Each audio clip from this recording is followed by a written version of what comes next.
Bonjour et bienvenue dans votre chaîne Prof NS.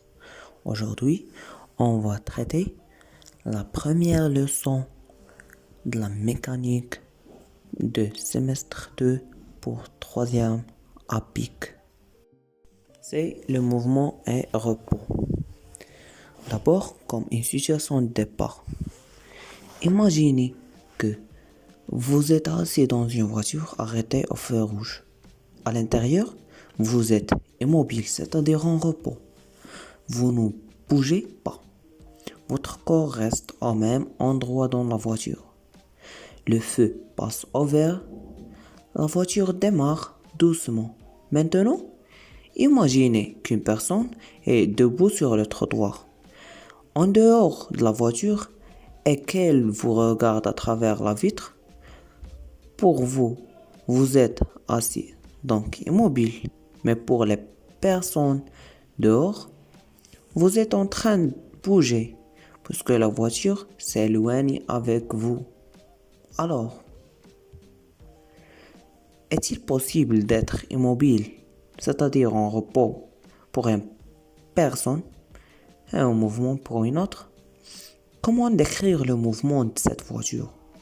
Sa vitesse est-elle toujours la même? Quelle est la différence entre être en mouvement et au repos? Grand 1. Description d'un mouvement. Le référentiel et la trajectoire.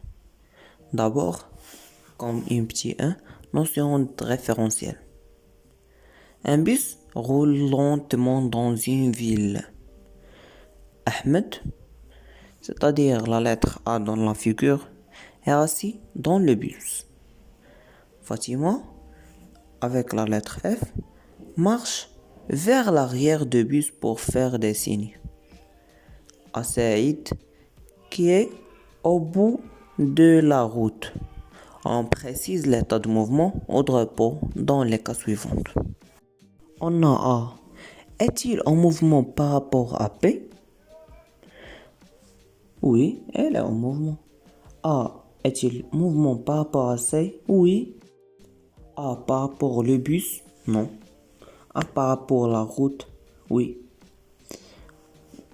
Maintenant, pour B. B est-il en mouvement par rapport à A? Oui. Elle est en mouvement par rapport à C? Non. Est-il en mouvement par rapport au bus? Oui. Est-il en mouvement par rapport à la route? Non. Pour C, est-il en mouvement par rapport à A? Oui. Est-il en mouvement par rapport à B? Non. Est-il en mouvement par rapport au bus? Non. Est-il par rapport à la route en mobile? Non. Le bus est-il en mouvement par rapport à A? Non. Est-il en mouvement par rapport à B? Oui. Est-il en mouvement par rapport à C? Oui. Est-il en mouvement par rapport à la route? Oui. Pour la route, est-il en mouvement par rapport à A? Oui. Est-il en mouvement par rapport à B? Non. Est-il en mouvement par rapport à C? Non. Est-il en mouvement par rapport à le bus? Oui. Alors, pour déterminer le mouvement ou le repos d'un objet, il faut choisir un corps de référence ou un référentiel. Un référentiel est un corps, objet ou un lieu au cours de laquelle on étudie le mouvement d'un autre objet. Pour l'état de mouvement par rapport au référentiel, si l'objet change sa position par rapport au référentiel, on dit qu'il est en mouvement, sinon il est en repos. Le mouvement et le repos sont deux notions relatives car elles dépendent du référentiel. Pour la trajectoire, pour faciliter l'étude du mouvement d'un objet, on le modélise par un point. Le mouvement d'un objet est décrit par une trajectoire. La trajectoire, c'est l'ensemble des positions qu'il occupe durant son mouvement. Et on peut distinguer trois types de trajectoires. Trajectoire rectiligne, si l'objet se déplace sur une ligne droite. Trajectoire circulaire, si l'objet se déplace ou la ligne qui relaie les positions de l'objet est un cercle. Pour la trajectoire curviligne, lorsque la ligne qui relie les positions de l'objet est quelconque, c'est-à-dire ni rectiligne ni circulaire. Et comme des exemples, on a le mouvement de la voiture sur une ligne droite. C'est une trajectoire qui est rectiligne. Pour le mouvement de la roue, c'est une trajectoire qui est circulaire. Pour trajectoire de basket, c'est une trajectoire qui est quelconque, c'est-à-dire elle est curviligne. Ensuite, on va passer au type de mouvement. On peut distinguer deux types de mouvements, mouvement de translation, mouvement de rotation. Avec mouvement de translation, un solide est en mouvement de translation si tout segment reliant deux points quelconques de ce solide reste parallèle à lui-même. On peut dire un mouvement de rotation. Un solide est en mouvement de rotation autour d'un axe fixe si tous les points de mobile n'appartenant pas à l'axe de rotation décrivent des arcs, des cercles centrés sur son axe. Avec une remarque, les points appartenant à l'axe de rotation sont immobiles. Pour mouvement de translation, on distingue trois types de translation. Translation rectiligne, translation circulaire et translation curviligne. Et comme des exemples, on a celle ainsi, on a le trajet AB, elle est parallèle à 1B, A1, A1, B1, A2, B2, A3, B3. Alors elle est en translation. Pour le mouvement de rotation, on a le mouvement du point A, elle décrit un cercle.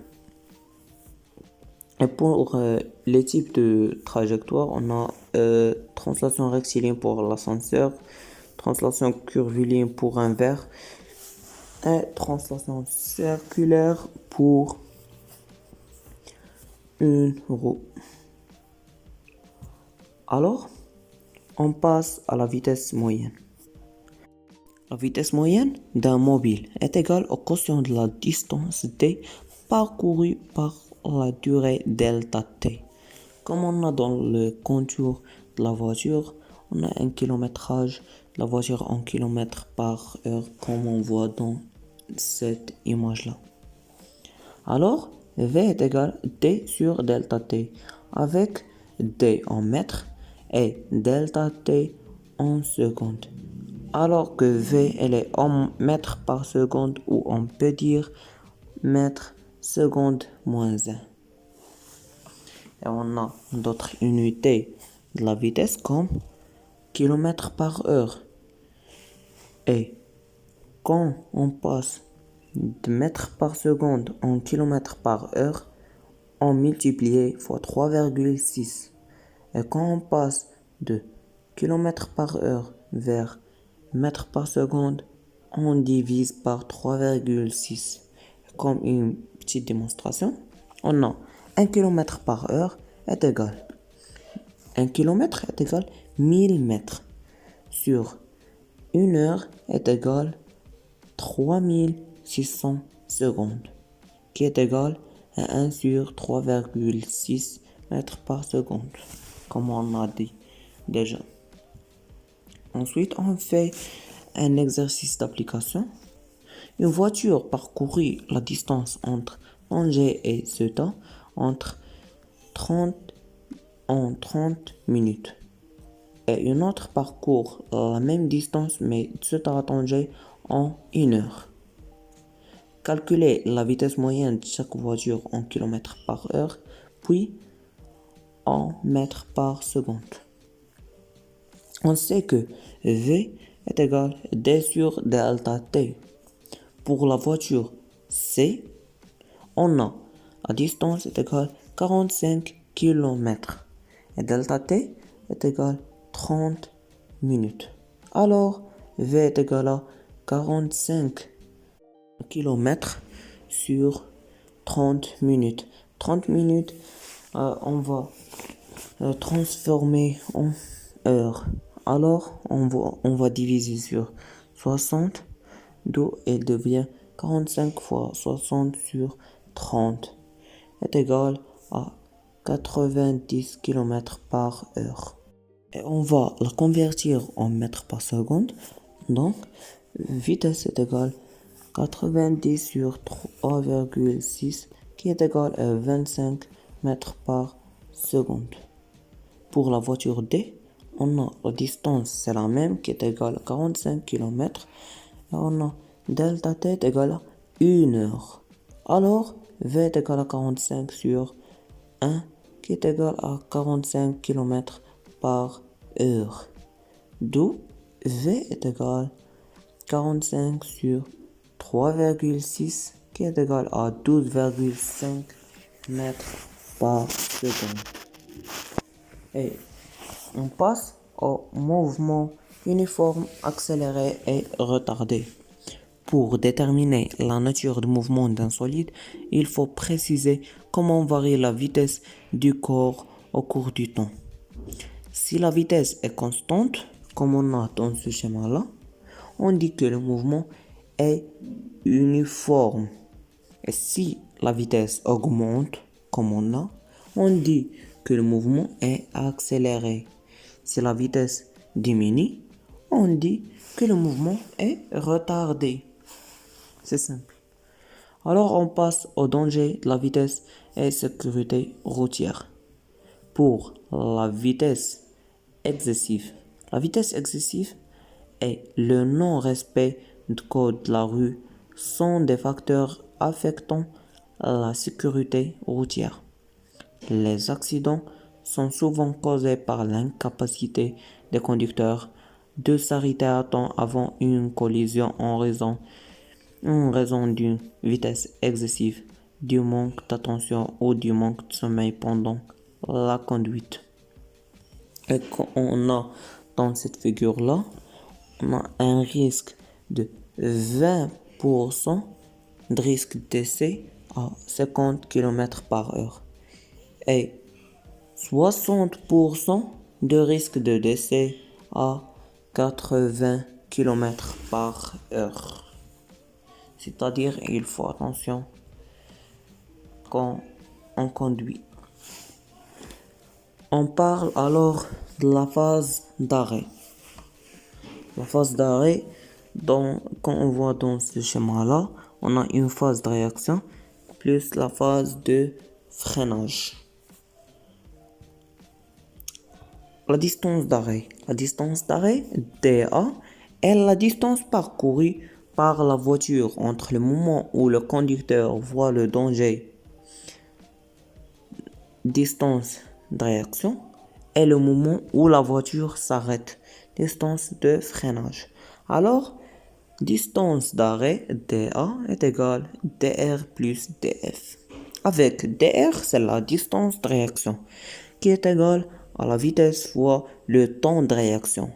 Avec DR, c'est la durée de réaction, ou c'est la durée qui s'écoule entre l'instant où l'obstacle est perçu et aperçu et l'instant où le conducteur agit. Alors, DR dépend de l'état de conducteur et de la vitesse. Ensuite, D2F, c'est la distance de freinage et la distance parcourue entre l'instant où l'on agit sur le pédale de frein et l'instant où le véhicule s'arrête. Avec DF dépend de l'état de la route et du véhicule, c'est-à-dire les pneus et les freins. La distance de freinage DF croît plus rapidement que la vitesse, c'est-à-dire que plus qu'on a une augmentation de la vitesse, la distance de freinage il est aussi augmentée. La distance d'arrêt dépend de plusieurs facteurs, notamment la vitesse du véhicule, la réaction du conducteur, l'état des routes sèches ou mouillées, l'état des roues et des freins. Pour B, pour la sécurité routière. Pour éviter les risques d'accident de la route, le conducteur doit respecter les limitations de vitesse ainsi que les panneaux de signalisation. Utiliser le casque de protection, un casque en cas de conduite de moto, vélo, la ceinture de sécurité pour les automobilistes et les conducteurs de camions. Ne pas utiliser un téléphone portable en conduisant. Surveiller l'état mécanique du véhicule avant de l'utiliser, en particulier les roues et les freins.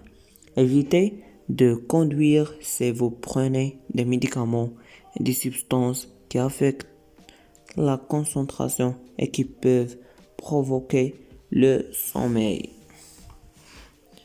Merci pour votre attention et à bientôt.